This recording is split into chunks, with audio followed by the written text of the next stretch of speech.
Hey guys, I hope you're all excited for the release of Final Fantasy XIV Endwalker. I know I am. I have been a huge fan of Final Fantasy XIV since the start of the pandemic when I got into it because, well, I mean, I needed something to do while I was inside, and I've fallen in love for sure with Final Fantasy XIV, and I will probably be making more than a few videos on Final Fantasy Endwalker, including my reactions to the story and the concluding saga of the Hydaelyn and Zodiac conflict. I'm very excited to see how it resolves and what we have to look forward to in the future. So without further ado, let's look into the patch notes. See what we got for 6.0. New cities, of course. Old Charlian, very cool. Radzet Han, Labyrinthos, Thavnair, Garlemald. I am very excited to go visit Garlemald for sure. And then Mare Lamentorium, New Ethrates, and man, can we just, I can't wait to explore these zones. This is, oh man, they look so good. I can't wait. Oh, it's gonna be great. New main scenario questing. Look at Estinian right there. Badass. Can't wait. Yep, elephant people. Cool. So again, we're taking a cue from Shadowbringers. We're not really going to be having these individual stories anymore with our quests. I'm sure, like, developer side, it was, like, super busy to come up with this, like, 10-level story for every expansion when you have, like, 20 to, like, 30 different classes in the game. Sodium deliveries. This is important to note. Experience points rewarded when using a class at level 80 or above to complete a leave with a level requirement below 80 have been capped at 1,000. So, level 80 plus, we're going to have to find a new method of actually leveling. Cool, it looks like we still have the same fate system as we did in Shadowbringers. I wasn't really super into it, but hopefully if you're playing early access or even on release for a good while, people are going to be in all the zones grinding the fates, so hopefully it won't take too long to get all of your bi-colored gemstones. And we got the housing district Imperium added to Ishgard. I know a lot of you are probably going to be racing to Ishgard to get your housing first thing. Me personally, I am far too poor to afford housing, but good for you rich motherfuckers out there. For those of you who like putting fish in your houses, this is for you. Prizes for purchase using MGP, very cool. I hope we get some new mounts or something cool. The new face option for the Midlander here. Look at us, we got stubble now. My character basically looks like this, except without the stubble. So maybe for Endwalker, he's gonna actually grow some facial hair. Maybe that'll be his character development. Tinian, new avatar for trust system. Okay, trust system is the kind of like the AI companion system to going through dungeons, although I wouldn't really recommend it, especially right at release anyways, when the queues are probably going to be like super instant, I assume, at least, I hope. No corresponding classes, begin at level 70. Okay, yep, so we just get the jobs straight up. Cool.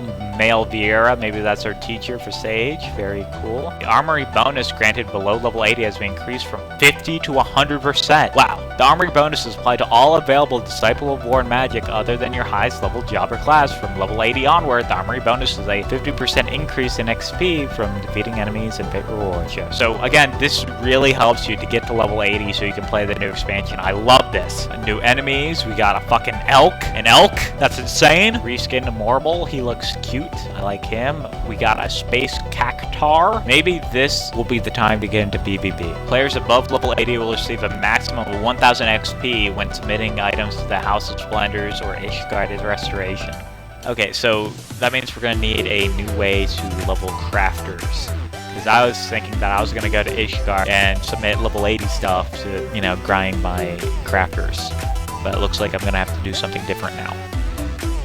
Okay.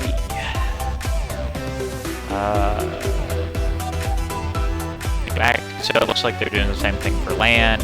Oh yeah, and then they're removing high-quality materials from the game. So this is going to help you save inventory space. And it looks like it's been replaced with a Gatherer Boon effect. It increases item yield by 1. Alright, so now it's all about increasing your item yield. New mini-game for spearfishing. Oh, that's really cool. Because previously, spearfishing was kind of like RuneScape, where you just kind of like stab the glowing thing, and then the game will tell you if you caught the fish or not. But now it's like a mini game, which some people might actually dislike because it's more active now, and it's less something that you can kind of like AFK on the side. New minions, new barding, new fashion accessories. Market board at Old Charlie, and that's going to be the new hub.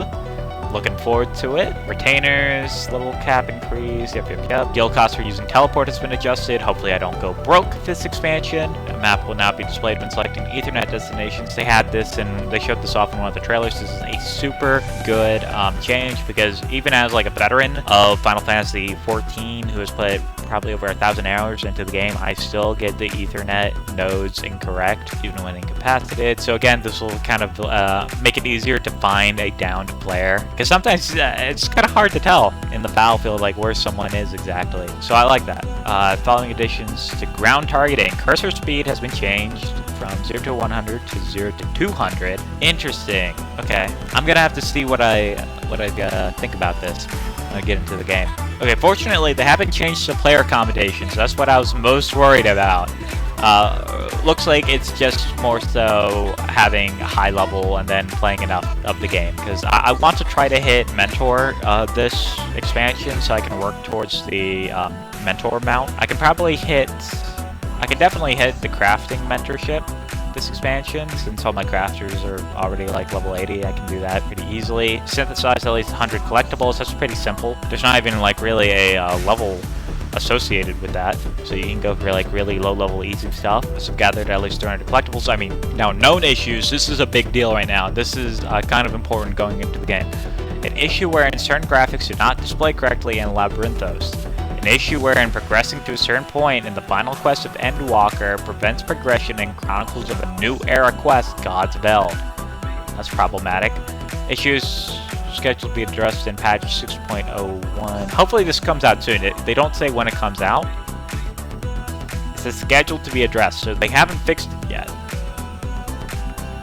Okay.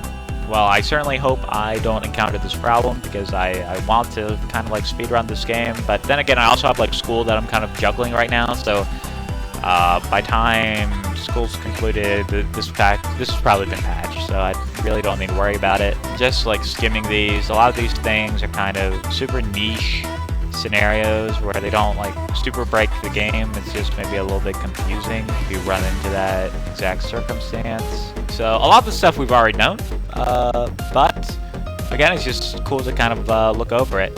So I am super hyped for Endwalker. I hope you guys are super hyped as well. I will be uploading my reactions to the story as I play through Endwalker, so I hope you guys will come back and watch that, and you know, we can just kind of all share in the glory of Endwalker.